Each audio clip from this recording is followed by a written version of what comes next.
Sandhan. All Gujarat Integrated Classroom. સેટેલાઇટના માધ્યમથી જોડતી કડી એટલે સંધાન.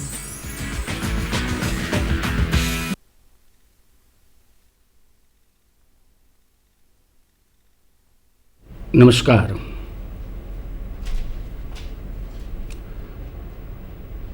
આજે આપણે વ્યાખ્યાનવાળામાં અર્થશાસ્ત્ર વિષયમાં કેન્શિયન થિયરી, જે છેલ્લા 2-3-4 વ્યાખ્યાનો જેના થયા છે એમાં આગળ વધીશું.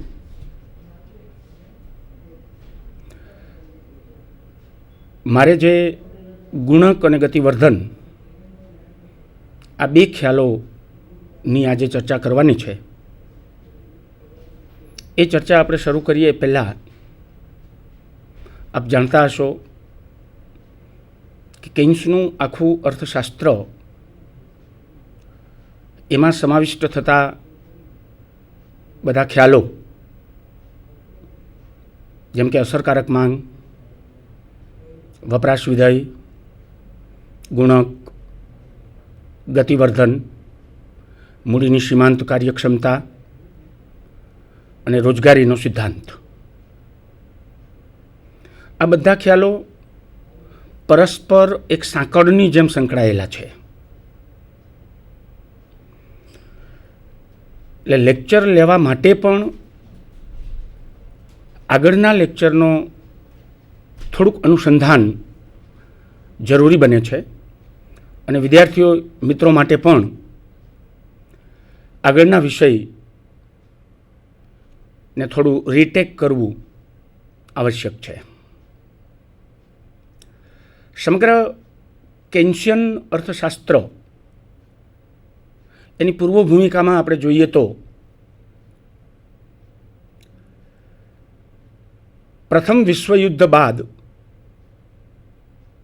વિશ્વના દેશોમાં પેલા ભયંકર ફુગાવાના વલણો ઊભા થયા અને ત્યાર પછી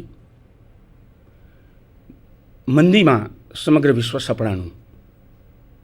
આપણે જાણીએ છીએ કે એક દેશ બીજા દેશ સાથે યુદ્ધ કરે કે વિશ્વના ઘણા બધા દેશો યુદ્ધ સાથે સંકળાયેલા હોય તો એના કેટલાક રિફર્કેશન ઊભા થતા હોય છે અને એમાંથી વ્યાપાર ચક્રીય વમળો પેદા થતા હોય છે. આના જ એક ભાગ તરીકે 1928-29થી સમગ્ર વિશ્વમાં મહામંદી શરૂ થઈ. આપણે જાણીએ છીએ કે આ મંદીની શરૂઆત મૂડીવાદી અર્થતંત્ર એવા અમેરિકામાંથી થઈ અને ક્રમશઃ એક પછી એક દેશમાં આ મંદી ફેલાણી અને દુનિયાના મોટાભાગના દેશોમાં આ મંદી પહોંચી. મંદી એ વ્યાપાર ચક્રનો એવો તબક્કો છે કે મંદીના સમયમાં દેશના અર્થતંત્રમાં આર્થિક પ્રવૃત્તિઓની સપાટીમાં ક્રમશઃ ઘટાડો થતો જાય છે. ઉત્પાદન ઘટે છે, આવક ઘટે છે, રોજગારી ઘટે છે, સોદાઓનું પ્રમાણ ઘટે છે, માંગ ઘટે છે, મૂડીરોકાણ ઘટે છે. આ બધી આર્થિક બાબતો સંકોચાતી જાય છે. હવે આ પરિસ્થિતિને જો આપણે થોડા પ્રેક્ટિકલી વિચારીએ કે કોઈ એક દેશના સમગ્ર અર્થતંત્રના સ્તરે આમાં સતત ઘટાડો થતો જાય, રોજગારી મેળવતા લોકો બેરોજગાર બનતા જાય, વ્યાપાર ધંધા ઉદ્યોગો બંધ થતા જાય, ફેક્ટરીમાં ચાલતા ચક્કરો બંધ થતા જાય, આવકનું સર્જન ઘટતું જાય, તો માનવ જીવન સામે કેટલાક પડકારો ઊભા થાય. આવી એક ભયંકર મહામંદી 1929માં વિશ્વ સામે આવી. આ પરિસ્થિતિનો ઉકેલ શું? આપણે સૌ જાણીએ છીએ કે કેન્સનું અર્થશાસ્ત્ર કે કેન્શિયન થિયરીનો ઉદય થયો એ પહેલાં ક્લાસિકલ અને ન્યૂ ક્લાસિકલ એવી બે વિચારધારાઓ આર્થિક વિશ્લેષણમાં આવેલી. આ બંને વિચારધારામાં પણ વ્યાપાર ચક્રીય આ પ્રકારના પરિવર્તનોનો ઉકેલ બતાવવામાં આવ્યો હતો. આ દુનિયાના બધા જ દેશોએ આ બધા પરિવર્તનોને ધ્યાનમાં રાખી અને ક્લાસિકલ અને ન્યૂ ક્લાસિકલ ઇકોનોમિસ્ટની જે થિયરી હતી એમણે જે ઉપાયો બતાવ્યા હતા એ ઉપાયો અમલમાં મૂક્યા. પરંતુ મંદી દૂર થઈ શકી નહીં અને મંદી દિન પ્રતિદિન વધુ ને વધુ ગહન બનતી ગઈ. ત્યારે સમગ્ર વિશ્વના વિદ્વાનો નવેસરથી વિચારવાની શરૂઆત કરી અને બધાને એ વાત સમજાણી કે પ્રશિષ્ટ અને નવપ્રશિષ્ટ અર્થશાસ્ત્રીઓની વિચારધારામાં કંઈક ખૂટે છે, એમાં કંઈક ખામી છે. આ નવેસરથી જે વિચારની શરૂઆત થઈ એમાં ઇંગ્લેન્ડના અર્થશાસ્ત્રી પ્રોફેસર જ્હોન મેનાર્ડ કેન્સ એમણે આ મંદીની પરિસ્થિતિનું ડાક્ટરી ઢબે ડૉક્ટર જે રીતે ડાયગ્નોસિસ કરે, રોગના મૂળ સુધી જાય, એના લક્ષણોને સમજે અને પછી એના આધારે પ્રિસ્ક્રિપ્શન તૈયાર કરે, રોગનો ઉકેલ મળે. બરાબર આ જ રીતે પ્રોફેસર કેન્સે 1929ની આ મહામંદી એનું વૈજ્ઞાનિક ઢબે પૃથ્થકરણ કર્યું, મંદીના મૂળ સુધી પહોંચવાનો પ્રયત્ન કર્યો અને મંદી કેટલી હદ સુધી વિશ્વના દેશોમાં આગળ વધી ચૂકી છે એને સમજવાનો પ્રયત્ન કર્યો. એના કારણો સુધી પ્રોફેસર કેન્સ પહોંચવાનો પ્રયત્ન કર્યો અને આ આખી પરિસ્થિતિનો એનાલિસિસ કરીને પ્રોફેસર કેન્સ કેટલાક તારણો ઉપર આવ્યા અને દુનિયાના દેશોને પહેલાં તો એણે ક્લાસિકલ અને ન્યૂ ક્લાસિકલ અર્થશાસ્ત્રીઓની વિચારધારાની જે ખામીઓ હતી એ દુનિયાની સામે રજૂ કરી અને પછી પોતાના નવા વિચારો દુનિયાની સામે રજૂ કર્યા. અને આ આખી વાત 1936માં એમણે general theory of employment, interest and money આ નામનું એક પુસ્તક લખ્યું અને એ પુસ્તકમાં આ આખી વાત રજૂ કરી. દુનિયાના જુદા જુદા દેશોએ આ પ્રોફેસર કેન્સે સૂચવેલા ઉપાયો પ્રમાણે કેટલાક પગલાઓ લીધા અને એ પગલાઓ અસરકારક સાબિત થયા અને ક્રમશઃ દુનિયાના દેશોમાંથી મંદી ધીમે ધીમે દૂર થઈ. આ આખી કેન્સની જે વાત છે એના મૂળમાં, મંદીના કારણોમાં આપણે જઈએ તો અસરકારક માંગનો ઘટાડો એ એનું મૂળ છે. આ ચેપ્ટર આપ ભણી ગયા છો. પણ આપણે જાણીએ છીએ કે અસરકારક માંગ એ કુલ માંગ કિંમત અને કુલ પુરવઠા કિંમત આ બે પરિબળો ઉપર આધારિત હોય છે.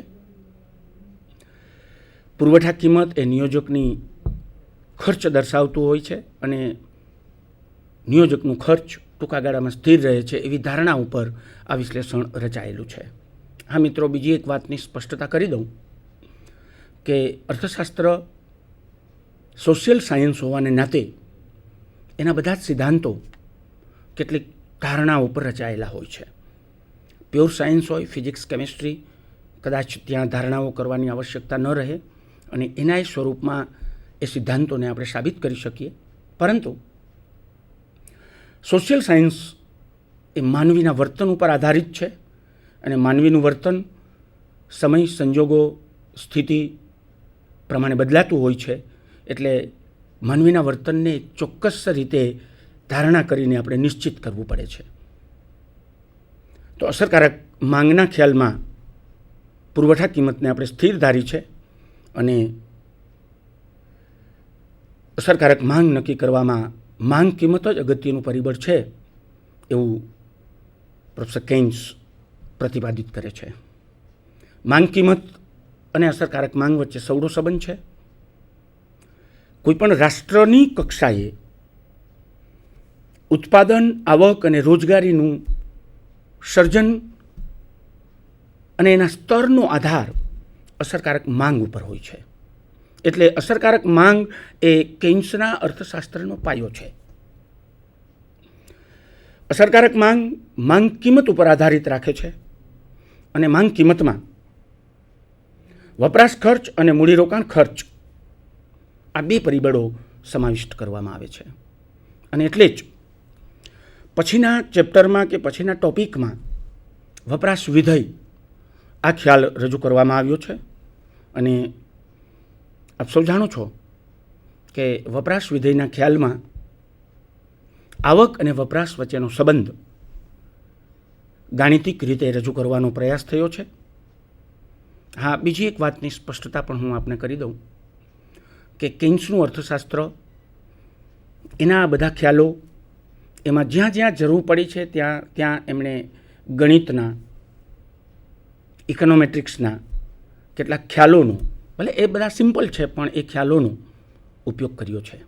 એટલે વિદ્યાર્થી મિત્રો પણ જો પહેલા ચેપ્ટરથી શરૂ કરીને છેલ્લા ચેપ્ટર સુધી સતત કેન્દ્રિતપણે આ ખ્યાલોને સમજવાનો પ્રયાસ કરશે તો એ સરળતાથી સમજી શકશે. થોડુંક ગણિતનો ઉપયોગ જરૂરિયાત પ્રમાણે આ વિષયને સમજવા માટે આવશ્યક છે. વપરાશ વિધેયમાં મૂળ વાત, પાયાની વાત આ છે, આપણે સૌ જાણીએ છીએ કે વાય બરાબર સી પ્લસ એસ આ પાયાની વસ્તુ છે.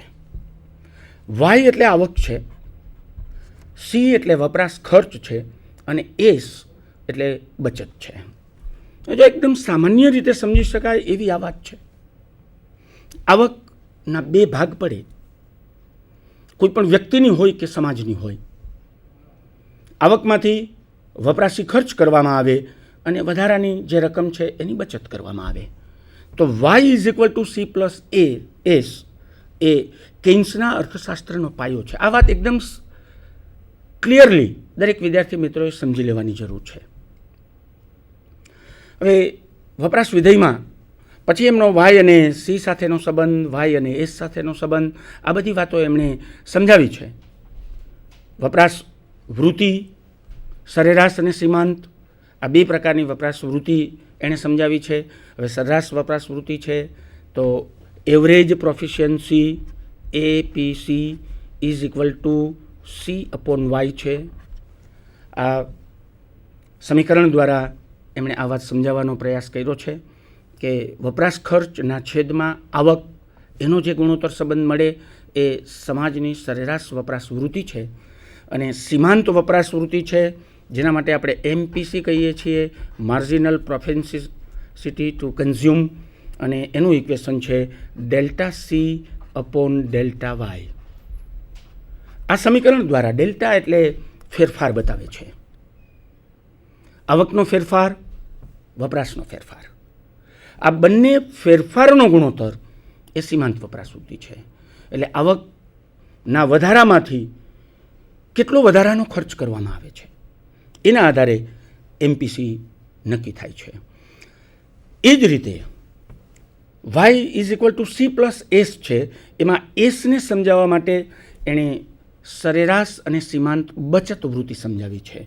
Average propensity to save APC is equal to S upon Y. આવક અને બચત એનો ગુણોત્તર. સીમાંત વપરાશ વૃત્તિ, માર્જિનલ પ્રોપેન્સિટી ટુ સેવ, એના માટે એણે delta S upon delta Y આ સમીકરણ સમજાવ્યું છે. અહીં પણ ડેલ્ટા એ ફેરફાર બતાવે છે. આવક કેટલી હતી, કેટલી થઈ, કેટલો ફેરફાર થયો.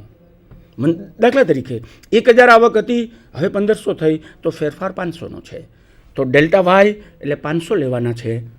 અને માનો કે આવક 1000 હતી ત્યારે બચત 200ની હતી.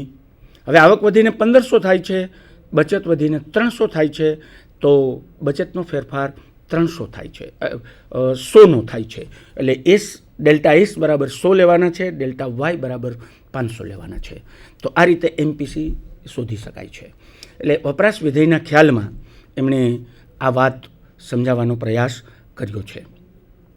હવે મિત્રો, આ જો પાયાની વાત વપરાશ વૃત્તિ અને બચત વૃત્તિ, આ બે વાત આપણને બરાબર સમજાઈ ગઈ હોય પછી એની સાથે સંબંધિત અને વપરાશનો મનોવૈજ્ઞાનિક નિયમ સમજાવ્યો છે, વપરાશના કેટલાક લોકોની માનસિકતાનું પૃથ્થકરણ કરી અને લોકોનું વર્તન કેવું હોય છે એ વાત સમજાવવાનો એણે પ્રયત્ન કર્યો છે.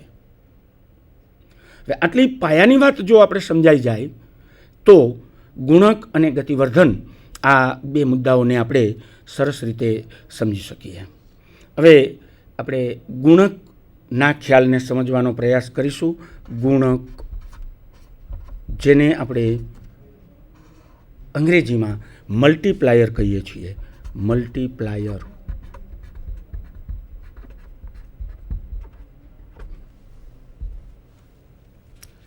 જો આ શરૂઆતમાં મેં તમને કીધું કે માંગ કિંમતમાં વપરાશ ખર્ચ અને મૂડીરોકાણ ખર્ચ બંનેનો સમાવેશ થાય છે.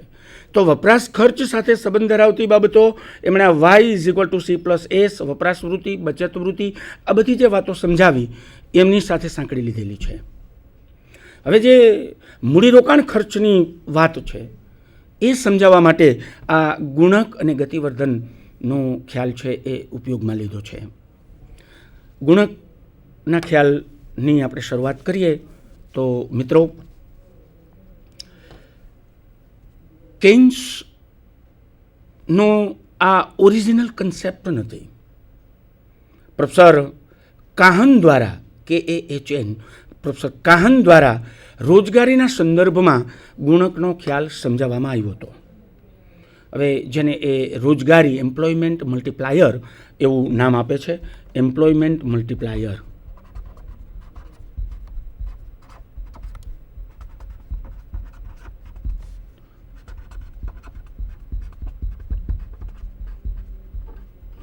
Employment multiplier.